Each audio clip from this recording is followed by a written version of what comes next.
नमस्ते।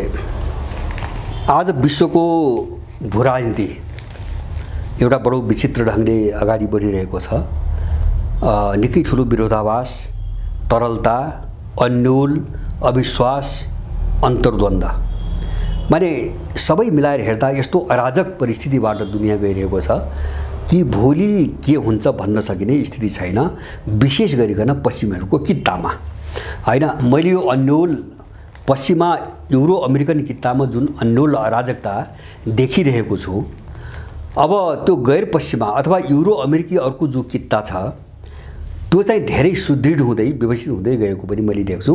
एउटा दुईटा विपरीत प्रक्रियाबाट अगाडि बढिरहेका छन् दुई थरी शक्तिहरू।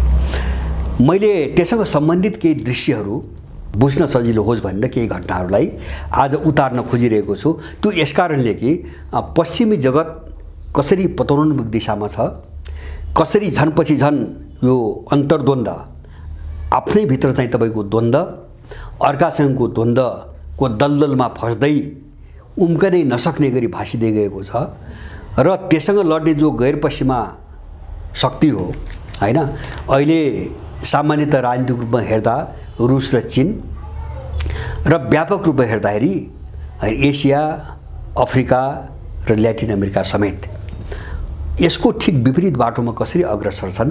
एउटा यसको तस्बिरले के देखिन्छ भन्छ भने मरणशील शक्ति र जीवनशील शक्ति अथवा अधोगामी र ऊर्ध्वगामी, अगाडि बढिरहेको अग्रगामी र पछाडि चाहिँ धकेलिरहेको पश्चगामी, यो शक्तिको एउटा प्रवृत्तिलाई बुझ्न सजिलो होस् र हामी स्पष्ट ढुक्क भएर बुझौँ कि भोलिको संसार कस्तो होला, हामी आजै अलिकति अनुमान गर्न सकौँ। यो सजिलो होस् भनेर आज केही घटनाहरू मैले राख्न खोजिरहेको छु। अब तीन चारवटा कोणबाट पहिलो कुरा चाहिँ जस्तो पश्चिमको विशेष गरिकन अमेरिकाको कुरा गर्दा यद्यपि केही घटनाहरू पहिलेदेखि आएका छन्, मैले धेरै पटक दोहोऱ्याइ पनि सकेको छु। मैले आजको यो मेरो आफ्नो प्रस्तुतिलाई थप पुष्टि गर्नको निम्ति अलिकति मैले केही घटनाहरू दोहोऱ्याउँछु। त्योभन्दा पहिले जस्तो भर्खरैका दुईटा घटना, जस्तो अमेरिकाले जापानमा नेटोको एउटा अफिस सञ्चालन गर्ने हैन कुरा बाहिर ल्यायो अमेरिकाले एकलौटी रूपमा, त्यो नेटोभित्र सल्लाह नगरिकन। अनि उसले थप के गर्यो भन्छ भने नेटो प्लसको निर्माण गर्ने। नेटो प्लस भनेको प्लसमा एसियाका अरू 5-6वटा देशहरूलाई नेटोमा जोड्ने भनेर चाहिँ अमेरिकाले एउटा बहस अगाडि ल्यायो अथवा उसको आफ्नो योजना अगाडि ल्यायो।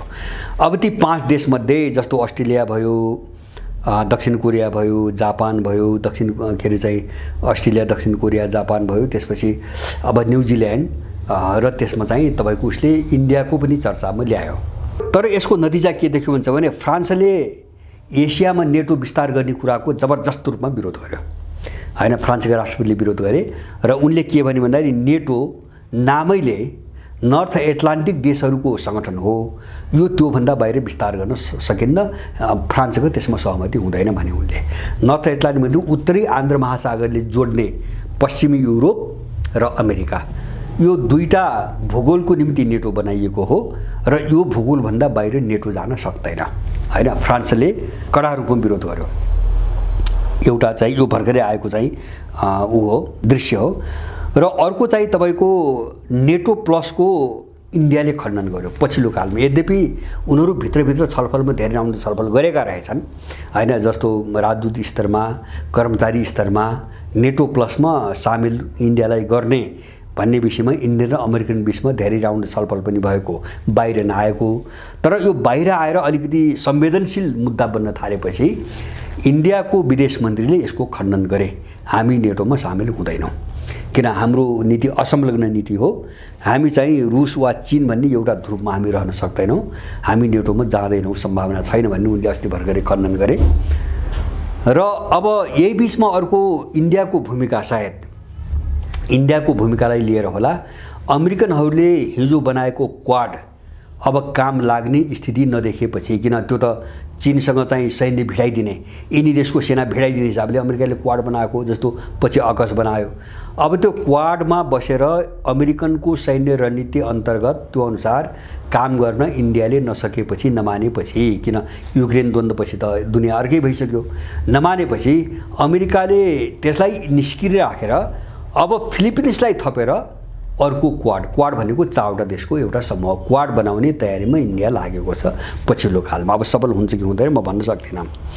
यो एउटा विरोधाभास अहिले भर्खर आयो। जस्तो नयाँ क्वाडको गठन, नेटो प्लसमा सामेल हुन इन्डियाको अस्वीकृति र त्यसपछि एसियामा नेटो विस्तार गर्ने अमेरिकाको चाहिँ तपाईको घोषणा अथवा घोषणा के उसको मत। अब यसका विरुद्धमा चाहिँ जबरजस्त रूपमा एउटा अन्तर्विरोध पैदा भयो उनको शिविरभित्र, पश्चिमी शिविरभित्र। अब योभन्दा अगाडि म अगाडिका केही दृश्य देखाउँ। उनीभित्रको विशृङ्खलता, पश्चिमा कित्तामा कसरी अन्तर्विरोधको चाहिँ जालो बढ्दैछ भन्ने म दृश्य देखाउँदैछु।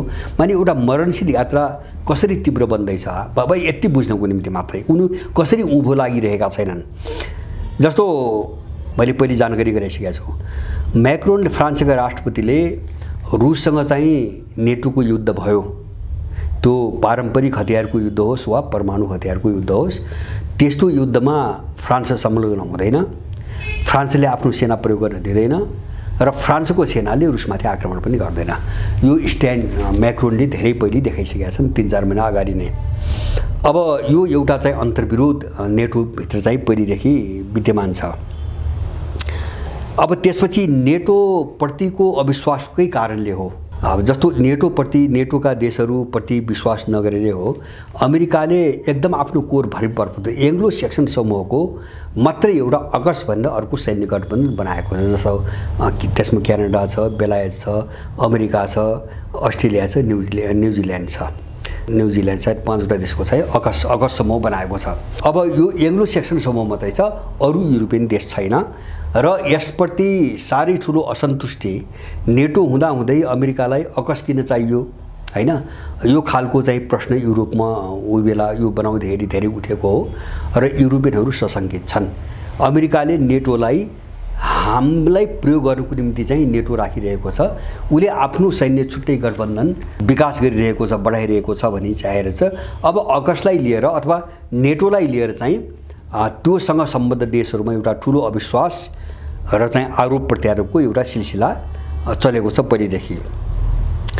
अब अर्को यो पछिल्लो परिदृश्य जस्तो अरब देशहरू अमेरिकाको सैन्य गठबन्धन, नेटो होइन अरू क्षेत्रीय सैन्य गठबन्धनबाट धमाधम अलग हुने प्रक्रिया सुरु भयो र मैले पहिले राखेको थिएँ जस्तो युएई यो गएको अन्तिमतिर जस्तो 30-31 मार्चमा युएई त्यो अरब सागरमा गस्ती गर्न अमेरिकाले बनाएको जो सैन्य गठबन्धन छ त्यसबाट युएई अलग भयो।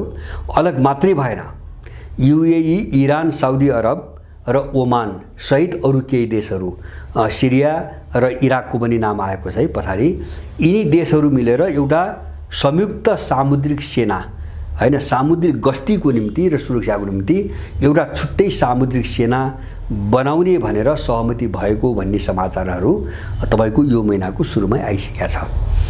यसले के देखिन्छ भन्छ भने मध्यपूर्वमा अमेरिका तीव्र रूपमा स्खलन भइरहेको छ, उसको चाहिँ प्रभाव र उसको पकड तीव्र रूपमा स्खलन भइरहेको छ। अब एउटा चाहिँ मैले यो भने नि मिलिटरी कोणबाट भने जस्तो नाटोभित्र कत्रो अविश्वास बढ्दैछ अथवा नेटो मात्रै हैन, जस्तो युक्रेनलाई लिएर त्यहाँ चाहिँ हतियार पठाउनेदेखि लिएर त्यहाँ नेटोकै सेना पठाउने अमेरिकाको जोड त त्यहाँ छ, तर नेटोको नाममा युरोपियनहरूको सेना पठाएर त्यहाँ जोडिदिने कुरा छ उसको हैन। यिनी सबै चिजमा उनीहरू असफल छन्। युक्रेनलाई लिएर नेटोभित्र चाहिँ तपाईको ठुलो समस्या छ, EU र अमेरिकाको बिचमा ठुलो समस्या छ, कुरो मिलिसकेको छैन। चीनलाई लिएर त्यस्तै विमति छ। अब चीनलाई त सैन्य रूपले पनि घेर्ने र अरू देशलाई उचालेर आक्रमण गरिहाल्ने योजना, त्यही अनुसार उसले इन्डो पेसिफिक बनायो, सैन्य कमान्ड बनायो, क्वाड बनायो, अकस बनायो, नेटोको विस्तार गर्ने भन्यो, जापानमा लगेर नेटोको अड्डा राख्ने पनि भन्यो। तर युरोपियनहरूले यसलाई अस्वीकार गरे। यो फौजी क्षेत्रमा चाहिँ अमेरिका झनपछि झन दलदलमा फस्दैछ र भएका जो गठबन्धन सदस्य देशहरू छन् या त त्यससँग एकदम विरोधी हुँदै जाँदैछन् वा त्यसबाट निस्किँदैछन्। निस्किने प्रक्रिया सुरु भइसकेको छ। एउटा सैन्य पाटो भयो। अब अर्को चाहिँ तपाईको जस्तो अहिले भर्खरै एउटा गजबको समाचार आइरहेका छन्, जस्तो नर्थ स्ट्रिम जो जर्मन र रुसका बीचमा प्राकृतिक ग्यास पाइपलाइन बनेको थियो, त्यो विस्फोट अमेरिकाले नर्वेको सहयोगमा गरेको हो भनेर एउटा लामो रिपोर्ट अमेरिकाका पुलित्जर पुरस्कार प्राप्त एउटा विख्यात अनुसन्धानकर्ता पत्रकार छन् सिमोन हर्स उनले अमेरिकालाई आरोप लगाएका थिए हैन। यद्यपि अमेरिकाले होइन भन्यो तर आरोप उनले प्रमाणसहित लगाएका थिए। अब त्यो अमेरिकाले नै गरेको पुष्टि भएर होला हैन, जस्तो अविश्वास। अब उनको शिविरभित्र त यस्तो छलफल बहस अनुसन्धान त जारी छ सबैको बिचमा। अमेरिकाका अपराधहरू बुझेरै होला आक्रोश बढ्दै जाँदा अहिले अमेरिकाले के गर्यो भन्छ भने अहिले भर्खरै हिजो अस्तिको घटना हो, यो चाहिँ यही महिनाको 9 तारिक नर्थ स्ट्रिम 2 मा जो ब्लास्ट हो त्यो युक्रेनले गरेको हो भन्दै युक्रेनलाई दोष दिएर सिआइएले बेल्जियमको इन्टेलिजेन्सलाई हैन, बेल्जियमको जासुसी संस्थालाई एउटा रिपोर्ट दिएको समाचार बाहिर आयो र सिधै चाहिँ तपाईको आरोप युक्रेनमाथि छ।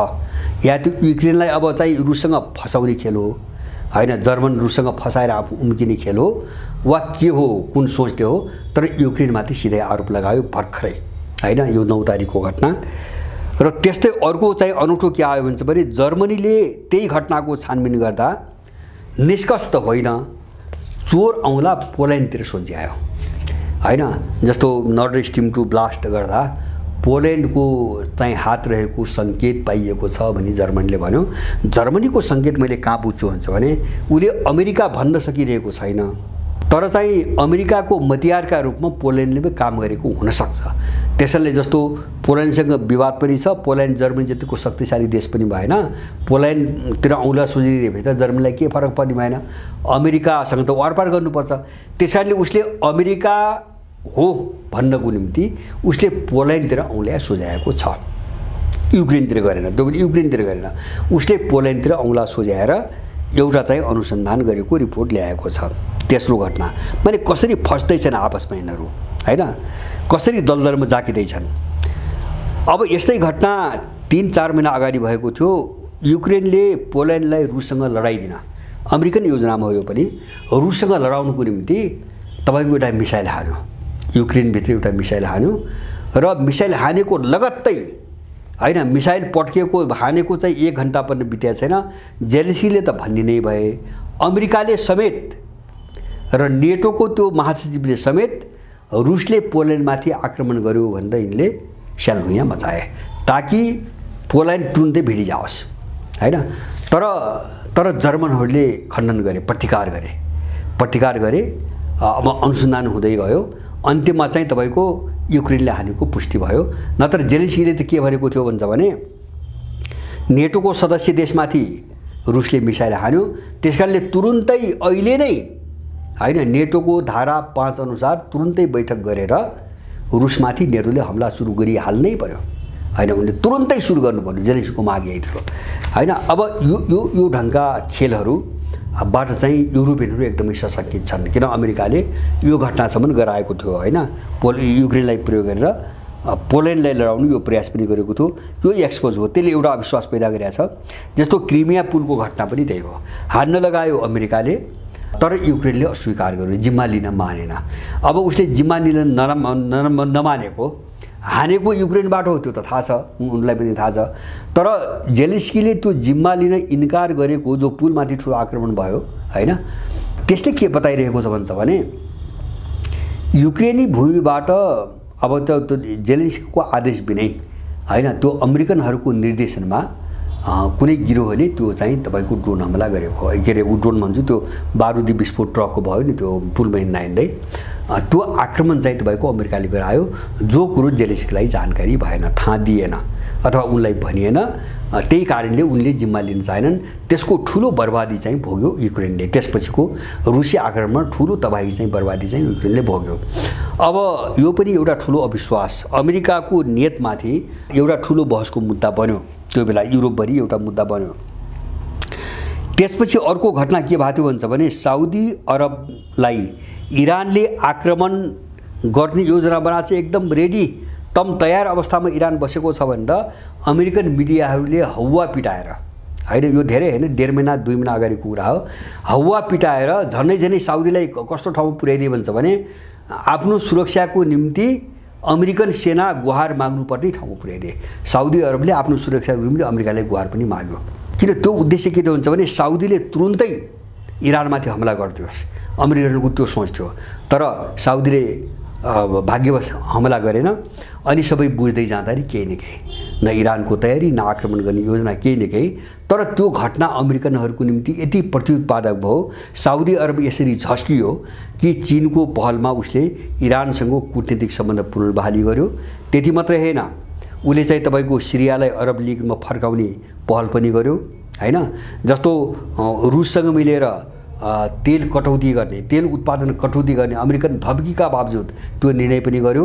त्यो मात्रै होइन, बाइडेनको फोनसम्म उठाइदिएन साउदी अरबले, युएले पनि उठाएन हैन। फ्रस्ट्रेट भए यिनीहरू, किन भन्छ अमेरिकाले कस्तोसम्म खेल खेल्छ र यसलाई समय नबुझ्ने हो भने अब कहाँ गइन्छ भन्ने एउटा निष्कर्षमा उनीहरू पुगे। एउटा त्यो घटना मानौ उसको एलाइभित्र कसरी चाहिँ तपाईँको अमेरिका नाङ्गिदिएको हो भन्ने कुरा। अनि चाहिँ अर्को चाहिँ जस्तो F-16 जहाज, युद्धक विमान अमेरिका निर्मित, त्यो जहाज पठाउने।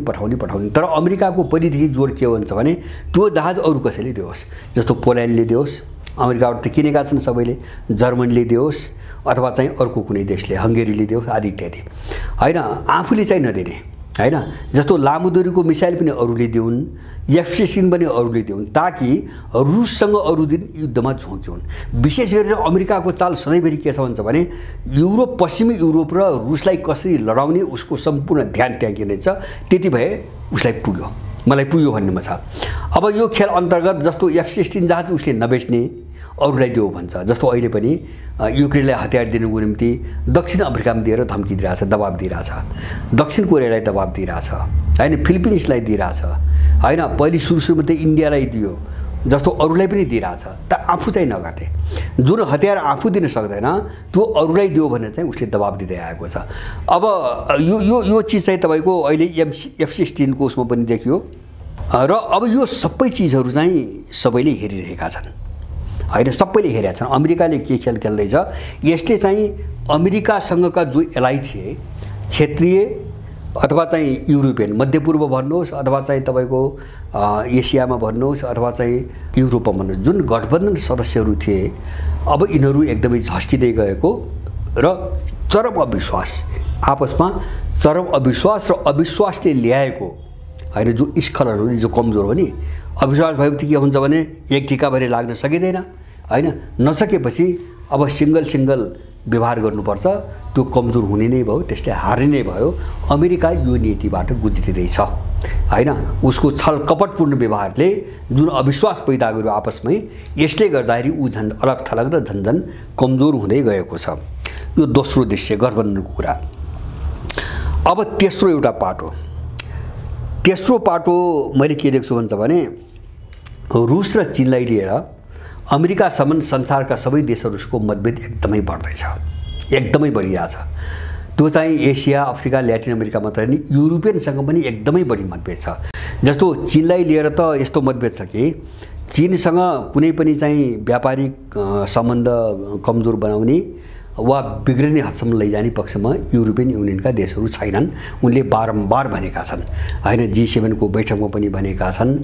चीन भरण पनि तारन्तार गरे हैन, जस्तो EU का प्रमुख पनि गए, जर्मनका प्रमुख गए, फ्रान्सका प्रमुख गए हैन, अब तपाईको स्पेनतिरका मान्छेहरू सबै गए। र चीनसँग कसरी नजिक सम्बन्ध, किन भन्छ भने चीन अहिले संसारको चाहिँ अर्थतन्त्रको चाहिँ मेरुदण्ड हो हैन। मैले अघि नै भने ऊ चाहिँ आर्थिक वृद्धि दर चाहिँ तपाईको अलिकति घटेको तर माइनसमा ऊ छैन हैन। पश्चिमाहरू चाहिँ स्वाहा हुँदै गएका छन्। अब चीनसँगको व्यापारिक कारोबार एक त रुससँग त बिग्रियो, यत्रो ऊर्जा सङ्कट आयो, चीनसँग बिग्रियो भने युरोप डुब्छ नै। किन युरोपसँग न त स्रोत साधन छ, प्राकृतिक स्रोत साधन, न उसँग उत्पादन छ। अब यो दुईटै चिज भएन भने के भन्छ भने ऊ चाहिँ सिद्धिन्छ। अमेरिकाले त्यही गराउन खोजिरहेछ र पुरै आफ्नो माल किन्ने एउटा बजार बनाउन खोजिरहेछ। युरोपियनहरू तर्सिरहेछन्, यसमा एकदमै डराइरहेछन्। त्यसैले चीनको नीति, चीनप्रतिको नीतिको विषयमा अलिअलि केही मुख मिलाउने भए, जस्तो ताइवानको रक्षाको कुरामा उनले संयुक्त वक्तव्य जारी गर्छन् हैन। तर चीनसँग वारपार हुने मुद्दामा अमेरिकनसँग यिनको मुद्दा कहिले पनि मिलेन हैन। चीनसँग सबै मामिलामा अमेरिकाको अन्तर्भेद बढ्दै गयो। रुससँग पनि त्यही छ। यद्यपि रुसलाई लिएर अमेरिका र युको एउटै पोलिसी मिल्दैन। अमेरिकाले चाहन्छ रुससँग अहिले वारपार, आर्थिक रूपमा, राजनीतिक रूपमा, मिलिट्री रूपमा अहिले वारपार। युरोपियन जाँदैनन्। उनले तौली चाहिँ प्रतिबन्ध लगाइरहेछन्, तौली लगाइरहेछन्। त्यही तौली लगाउँ ताकि रुससँगको सम्बन्ध दुश्मनीपूर्ण भएर चाहिँ वारपार नहोस्, त्यसमा एकदमै सजग छन्। र त्यसमा पनि त्यत्तिकै प्रतिबन्ध लाउँदाखेरि पनि युरोपमा ठुलो विभाजन आइसक्यो र EU भित्र 3टा किता देखा परे, प्रो अमेरिकन, प्रो रसियन र प्रो EU। 3 कितामा विभाजित छ। कुनै पनि बेला 3टा टुक्रामा टुक्रिने स्थिति छ र रुसमाथि प्रतिबन्धलाई लिएर यो 11औं प्याकेज हैन, 11औं किस्ता अहिले भर्खरै उनले छलफल मिलाएको, त्यसमा सहमति नभइकन चाहिँ त्यो टुङ्गियो, त्यो बैठक टुङ्गियो। EU भित्र सहमति हुन सकेको छैन। तपाईको के रे चाहिँ तपाईको ग्रिस र चाहिँ तपाईको हंगेरी लगायत के देशहरूले EU लाई एउटा चेतावनी दिएका छन्। यस्तै मनपरी गर्ने हो भने यसको नतिजा चाहिँ बेहोर्न नसकिने खालको हुन्छ। हामी यो प्रतिबन्धको पक्षमा बिल्कुल जानै सक्दैनौँ हैन। त्यसमा अस्ट्रिया पनि छ। अब यो हालतबाट युरोपियनहरू आफै गुज्रिरहेका छन्। अमेरिकनहरूसँगको अर्को स्तरको चाहिँ तपाईको द्वन्द्व छ हैन। अब रुसबारे पनि यिनको मतैक्य हुन सकिरहेको छैन। अनि चाहिँ अर्को एउटा मतभेद के छ भन्छ भने युरोप र अमेरिकाको बीच प्रखर रूपमा अहिले मुखर रूपमा चाहिँ देखा परेको मतभेद, युरोपियनहरूले मल्टिपोलारिटी अथवा बहुध्रुवीयता जो रुस र चीनले भन्दै आछन् नि त्यसलाई आत्मसात गर्छौं भनिसकेका छन्। जस्तो जर्मन चान्सलर चीन गएको बेला त भने हामी जो दुनिया बहुध्रुवीय भएर जाँदैछ हामी यसमा एडजस्ट हुन तयार छौं, हामी एडजस्ट भएर जान्छौं हैन। सबै पोलसँग हामीले सम्बन्ध कायम राख्छौं। युरोपियनहरू कसरी एक्जिस्टेन्ट हैन, आफ्नो अस्तित्व कसरी बचाउने र कायम राख्ने भन्नेमा गए अमेरिका यो चाहन्न। अमेरिकाले के चाहन्छ, मल्टिपोलर दुनिया हुनुहुन्न, बहुध्रुवीयतामा जानुहुन्न, संसार मेरै लगाममा जो अहिलेसम्म चल्दै आएको थियो यसरी चल्नुपर्छ हैन। वन वर्ल्ड, युनिपोलर वर्ल्ड, एक ध्रुवीय विश्व अमेरिकाको चाहना त्यो छ, त्यसको निम्ति दबाब दिइरहेछ। तर युरोपियनहरू बहुध्रुवीयतालाई आत्मसात गर्छौं भनेर गइसकेका छन्। अब चर्को विभाजन छ अमेरिकन र युरोपियनहरूको बीचमा, चर्को विभाजन छ अहिले। अब यो चाहिँ तेस्रो खालको मतभेद भयो हैन। जस्तो बहुध्रुवीयतालाई मान्ने नमान्ने, चीनसँगलाई कसरी डिल गर्ने, रुससँग कस्तो सम्बन्ध राख्ने, अमेरिका र युरोपको बीचमा ठुलो द्वन्द्व छ, ठुलो अन्तर्विरोध छ र EU भित्रै पनि छ। दोस्रो, अब तेस्रो उनको चौथो समस्या यो यति बेला त चाहिँ यिनका आफ्ना समस्या भए, जस्तो आफ्नो मिलिटरी क्षेत्रको समस्या हैन, उनका बीचमा अन्तर्विरोध जस्तो नर्थ स्ट्रिम 2 देखि लिएर विभिन्न घटनाहरुमा यिनका राय जसरी बाजिरहेका छन् त्यो अन्तर्द्वन्द्व भयो, त्यो दोस्रो खालको अन्तर्विरोध। तेस्रो चाहिँ चीन र रुसलाई चाहिँ हेर्ने दृष्टिकोण र व्यवहार गर्ने दृष्टिकोण, र चौथो अर्को उनको आन्तरिक मामिला त होइन तर उनको यो पतनसँग जोडिएको विपरीत पाटो, यिनी युरोपियन र अमेरिकन जुन दिशामा गइरहेका छन् त्यसको विपरीत जो अर्को शक्ति छ, विरोधी शक्ति, त्यो नितान्त उत्थानको दिशामा र सब आफूलाई व्यवस्थित गर्दै अगाडि बढेको छ। जस्तो रुस र चीन अथवा ब्रिक्स भनौं, सांघाई कोअपरेसन अर्गनाइजेसन भनौं, अझ बृहत रूपमा भन्दा हैन, के रे चाहिँ सांघाई सहयोग संगठन वा ब्रिक्स समूह भनौं, यसको वरिपरि जोडिएका देशहरू। अब यिनीहरूको के छ भन्छ भने जस्तो यो पछिल्लो काल BRI 150 भन्दा बढी देशमा त्यो प्रोजेक्ट अगाडि बढेको छ र पछिल्लो समय अस्ति भर्खरै हिजो अस्ति होन्डुरसका राष्ट्रपति चीनको भ्रमणमा छिन्। उनले BRI सँग जोडिने घोषणा पनि गरिन् र चीनमा चाहिँ होन्डुरसको दूतावास पनि खुल्यो हैन, हिजोबाट खुल्यो। हिजो भन्दाखेरि 10 तारिखबाट 10-11 तारिखबाट खुल्यो। BRI तीव्र रफ्तारमा एउटा आफ्नो गतिमा छ, यसको जालो बढ्दै छ, सदस्य थपिँदै छन्। एउटा घटना माने क्षति भएको छैन। जस्तो पश्चिमाहरूको एलायन्समा जो नोक्सानी भइरहेछ नि, छिन्न पनि भइरहेछ। G7 देखि लिएर जो मतभेद मात्र हैन, मैले G7 भित्रकै मतभेद भने जस्तो अरब देशहरू अमेरिकन गठबन्धनबाट निस्किएको कुरा गरे, इरान र चाहिँ तपाईको के रे चाहिँ साउदीका बीचको सम्बन्धको आदि इत्यादि। पश्चिमाहरू हरेक मोर्चामा जसरी छिन्न भिन्न हुँदैछन्, रुस र चीनको मोर्चा अथवा सांघाई कोअपरेसन अर्गनाइजेसन र ब्रिक्सको मोर्चा सुदृढ हुँदैछ सबै मोर्चामा। जस्तो मैले भने एउटा इनका प्रोजेक्ट विस्तार हुँदैछन्, BRI झन बढी देशमा विस्तार हुँदैछ, नम्बर 1। 2 जस्तो निकारागुआ अलि पहिलेको छलफल हो, निकारागुआ र रुसका बीचमा एउटा छलफल भइरहेको छ। आवश्यक पर्यो भने निकारागुआमा चाहिँ रुसले लगेर चाहिँ मिसाइल तैनात गर्ने सम्बन्धका छलफल भइरहेका छन्। यसको निम्ति निकारागुआ तयार छ हैन, तयार छ भन्ने कुरा त्यहाँबाट औपचारिक रूपमा आयो तर निर्णय भएको छैन। निकारागुआ तयार छ हैन। त्यस्तै चाहिँ जस्तो अफ्रिकाले अब रुस अफ्रिका बैंक खोल्ने प्रस्ताव राखेका छन् हैन, रुस त्यसरी सुदृढ हुँदैछ हैन अफ्रिका र रुस मिलेर के अरे चाहिँ रुसी एफ्रो बैंक खोल्ने भनेर अफ्रिकनहरूले प्रस्ताव राखेका छन्। अर्कोतिर चाहिँ जस्तो युरेसियन इकोनोमिक युनियन भन्ने जो रुसको नेतृत्वमा बनेको छ त्यो झन् पछि झन् चाहिँ सुदृढ हुँदैछ, विभिन्न चाहिँ योजना र प्रोजेक्टहरू बनाएर अगाडि बढाएको छ। अब भर्खरै पाकिस्तानसँग रुसले एउटा सम्झौता गर्यो, रणनीतिक महत्त्वको सम्झौता। पाकिस्तानमा रुसको ग्यास र तेल सप्लाई गर्नुको निम्ति एउटा स्थायी सम्झौता भयो, एउटा करिडोर बन्यो र अब फ्रान्समा चाहिँ तेल प्रशोधनको निम्ति प्लान्टहरू राखेर सधैँभरिको निम्ति व्यापार गर्ने भन्ने एउटा सम्झौता भएको छ हैन। त्यो एउटा ठुलो उथलपुथल हो भनौँ, यो क्षेत्रमा ठुलो उथलपुथल हो। त्यस्तै गरेर चीन र पाकिस्तानका बिचमा जो CPEC छ करिडोर हैन, सिन्जियानदेखि ग्वादरसम्मको जो एउटा करिडोर छ त्यसमा अफगानिस्तान जोडियो। अहिले अफगानिस्तान जोडेर CPEC चाहिँ 3 देशको प्रोजेक्ट भयो हैन। त्यहाँ पनि चिनियाहरू चाहिँ तपाईको फड्को हानेर अगाडि बढेका छन्।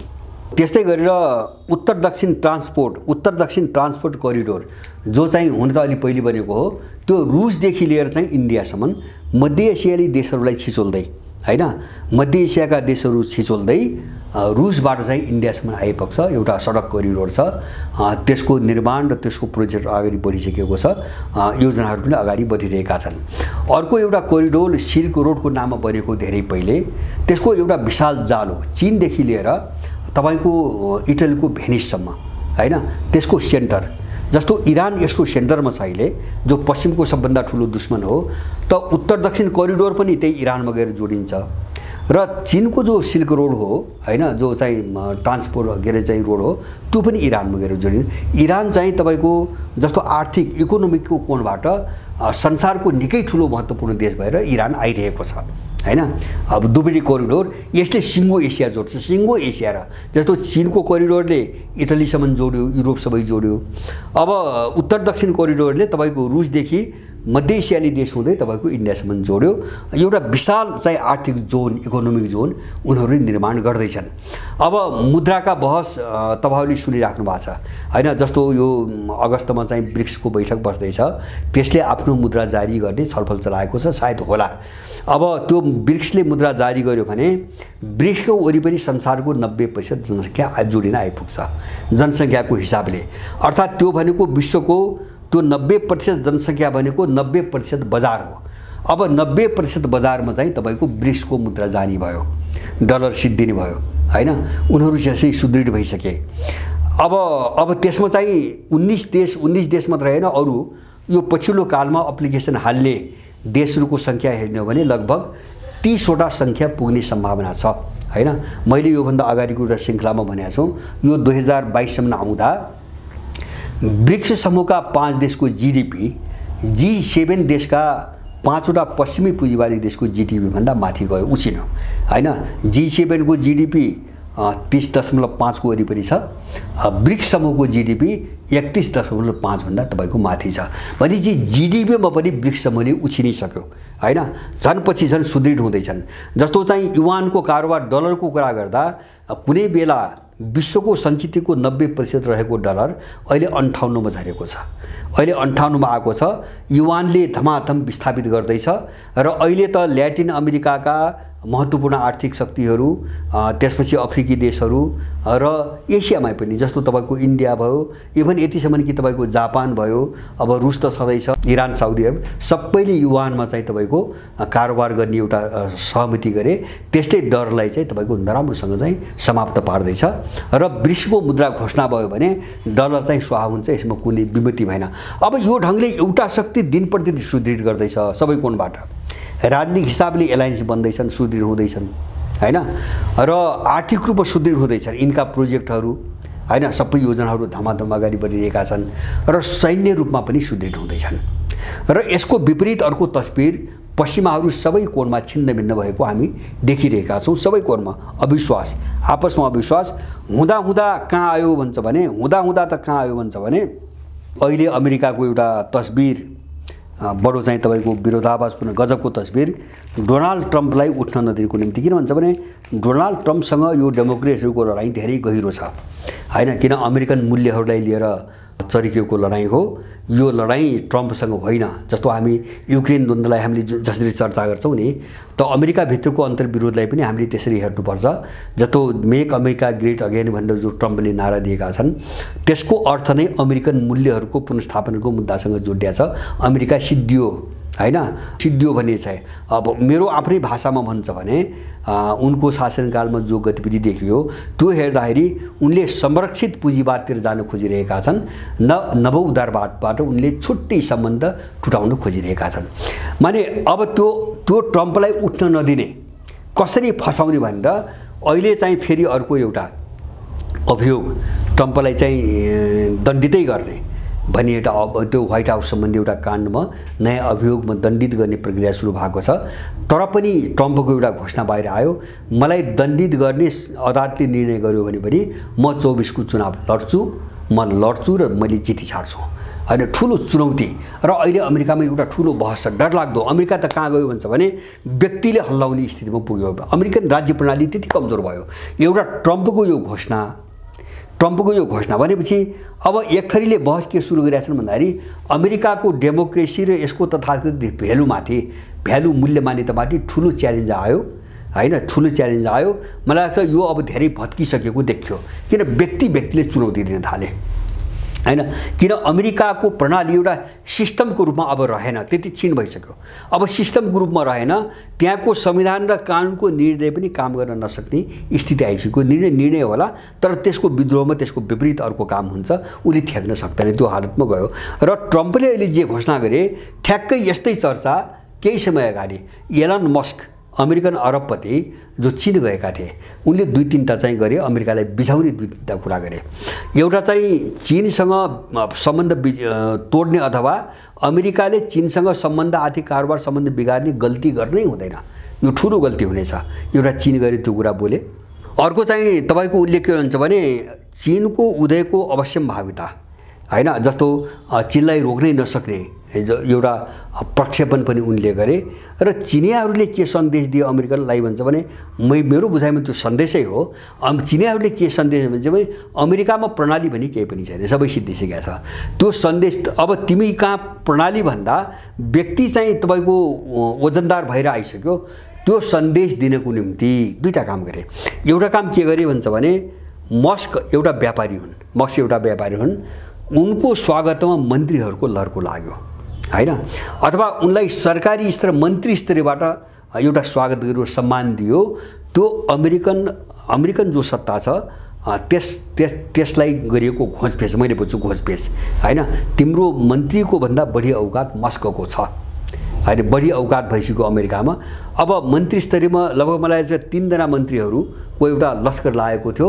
राजनीतिक वृत्तमा धेरै मान्छेहरूले भेटे एउटा काम। र दोस्रो चाहिँ चीनीहरूले के गरे भन्छ भने अमेरिका र चीनसँगको सम्बन्धका बारेमा मस्कसँग छलफल गरे। मानौ उनी अमेरिकाको प्रतिनिधि भएर चाहिँ त्यहाँ गएका होलान् जस्तो गरेर त्यो अमेरिकनहरूलाई साह्रै बिझायो हैन।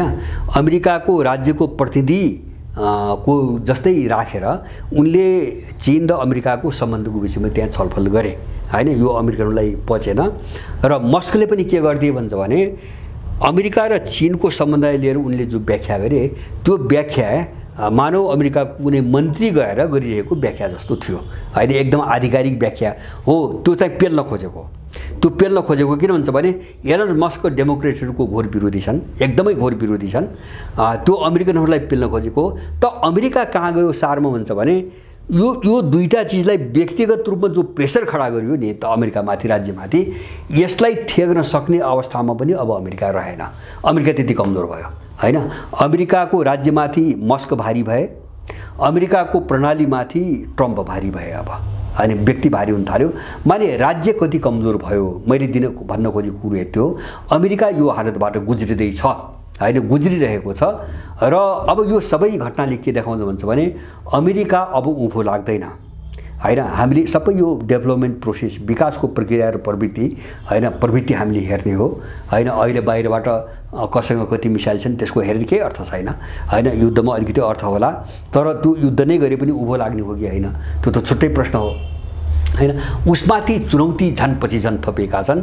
झन् पछिल्लो कालमा आएर त अहिले रुस र चीन होइन, रुस र चीन मात्र होइन, अब त रुस र चीन जुन चुनौती छन् त्यही चुनौती इरान भइरहेको छ हैन।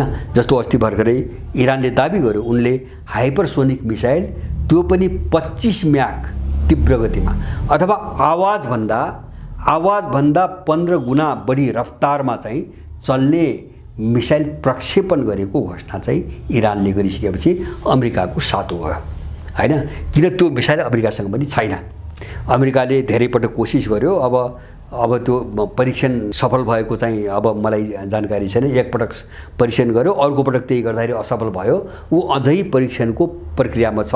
अमेरिकासँग हाइपरसोनिक पुरै परीक्षण गरिएर ढुक्क हैन अन्तिम चाहिँ तपाईको निष्कर्षमा अब यो चाहिँ फुल्ली चाहिँ तपाईको प्रयोग गर्न लायक भयो भन्ने अवस्थामा अमेरिका आएको छैन। अब उत्तर कोरिया पनि दाबी त गरेको छ हैन, तर प्रामाणिक रूपमा सबै चीज बाहिर ल्याएको छैन। अहिले हाइपरसोनिक मिसाइल भएको भनेको रुस र चीनसँग हो। इरान चाहिँ तेस्रो देश भयो आधिकारिक रूपमा, प्रामाणिक रूपमा इरान तेस्रो परमाणु के अरे हाइपरसोनिक मिसाइलवाला देश भयो। त्यो पनि कस्तो भन्छ भने झन्नै रुसका हाइपरसोनिक मिसाइल भन्दा पनि बढी तीव्र गतिमा। मलाई लाग्छ त्यो किन्जल मिसाइल हो सबभन्दा चित्रगति कुन मिसाइल हो, त्यसको पनि 12 म्याक भन्दा बढी भए जस्तो मलाई लाग्दैन है। भए पनि त्यही 15 को वरिपरि होला। तर इरानले आवाजभन्दा 15 गुणा रफ्तार छिटो रफ्तारमा चल्न सक्ने मिसाइल परीक्षण गरिसकेपछि अब अमेरिकाको हालत साह्रै चाहिँ नाजुक भइसकेको छ। अब इरानसँग पनि युद्ध मोल्न सक्ने हालतमा चाहिँ अमेरिका छैन। यो अवस्थाबाट दुनियाँ गुज्रिरहेको छ अहिले। र सारमा मैले छोट्याउँछु, अन्त्य गर्छु। मैले दुईटा ट्रेनलाई मात्रै उल्लेख गर्न खोजेको। पश्चिमा ट्रेन, युरो अमेरिकी ट्रेन पतनको ट्रेन हो, आपसमा विग्रहको ट्रेन हो, अन्तर्ध्वंसको ट्रेन हो र अन्तर्विरोध र विरोधाभासको ट्रेन हो। झनपछि झन् त्यही दलदलमा उ फस्दैछ र काहीँ पनि उस्किन सकेका छैन। अरू निर्माण त यससँग जोडिएको एउटा चिजै छैन। जस्तो मैले भने यतातिर BRI भयो, उत्तर दक्षिण करिडोर भयो, रुसदेखि भारतसम्मको अथवा चाहिँ तपाईको चीनदेखि इटालीसम्मको चाहिँ सिल्क रोडको रुट भयो आदि इत्यादि। चाहिँ अस्ति भर्खरै चीन र मध्य एसियाली देशहरूको सम्मेलन भयो, चीन र अफ्रिकी सम्मेलन भयो, रुस र अफ्रिकी सम्मेलन भयो। यो केही छैन पश्चिमाहरूमा हैन। कुनै नयाँ बनेको, पुराना बनेका पनि राम्रोसँग चलेको हैन, सुदृढ भएको अथवा नयाँसँग बनेको केही पनि छैन।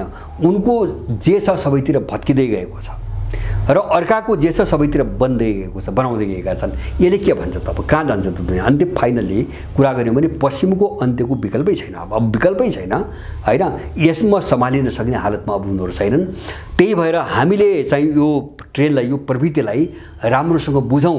यो पतनशील प्रवृत्ति दुनियाँको के हो, विश्वको भूराजनीति हेर्दा पतनशील प्रवृत्ति को हो र चाहिँ तपाईको अग्रगामी प्रवृत्ति के हो भन्ने चीज बुझेनौँ भने हामी नितान्त गलत चीजमा फस्छौँ हैन।